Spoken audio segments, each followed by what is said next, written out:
করবো। নদী কি হবে? একে বেঁকে বেশি প্রবাহিত হবে না, হবে না? এই যে নদী একে বেঁকে প্রবাহিত, এই যে বাঁকটা, এই বাঁকটাকে বলা হচ্ছে মিয়েন্ডার। এই বাঁকটাকে বলা হচ্ছে মিয়েন্ডার। কারণ এটা মালভূমি অঞ্চল, মালভূমি অঞ্চলে ঢাল কম, বুঝছে? এইটাকে বলা হচ্ছে মিয়েন্ডার। হয়েছে? আচ্ছা, অশ্ব ক্ষুরাকৃতি হ্রদ। অশ্ব মানে কি? অশ্ব মানে হচ্ছে ঘোড়া।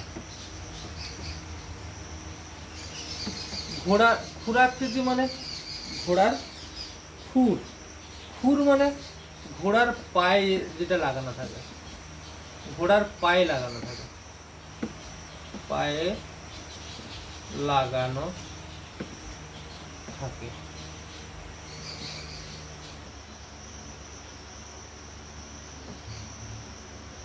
এটা হচ্ছে ঘোড়ার পায়ের খুর, যাতে ঘোড়া প্রচন্ড দৌড়ায়, দৌড়ানোর ফলে ঘোড়ার পায়ে যাতে নখগুলো যাতে না ভেঙে যায় বা না কিছু হয়ে যায়, এই জন্য তার পায়ের নিচে লোহার একটা খুর লাগানো থাকে, যাতে তার ঘোড়ার পাটা ঠিকঠাক থাকে। এটা নদীর বহন কাজে দেখা যায়। কেমন দেখা যায়? ধর বা মধ্যগতিতে চলে, তখন কি হয়? নদী এরকম এরকম চলতে থাকে।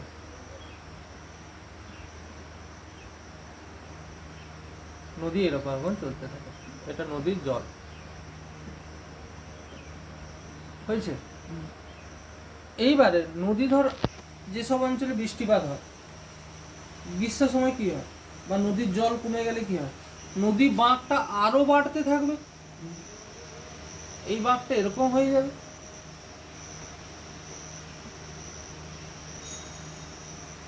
এই বাঁকটা এরকম হয়ে যাবে।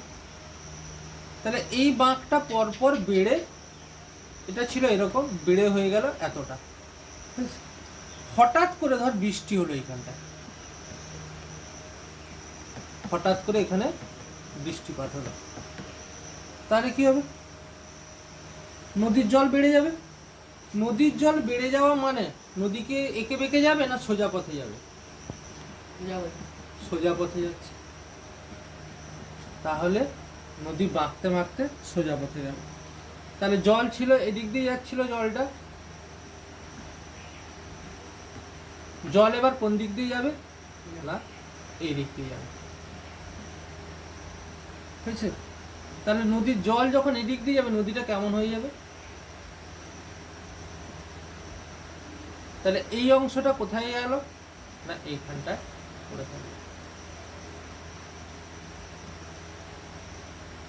এখানেও কিন্তু জল আছে, কিন্তু এটা বদ্ধ অবস্থায় আছে, এদিক দিয়ে নদী আবার বইতে শুরু করলো। এইটাকে বলা হচ্ছে কি? অশ্ব ক্ষুরাকৃতি হ্রদ।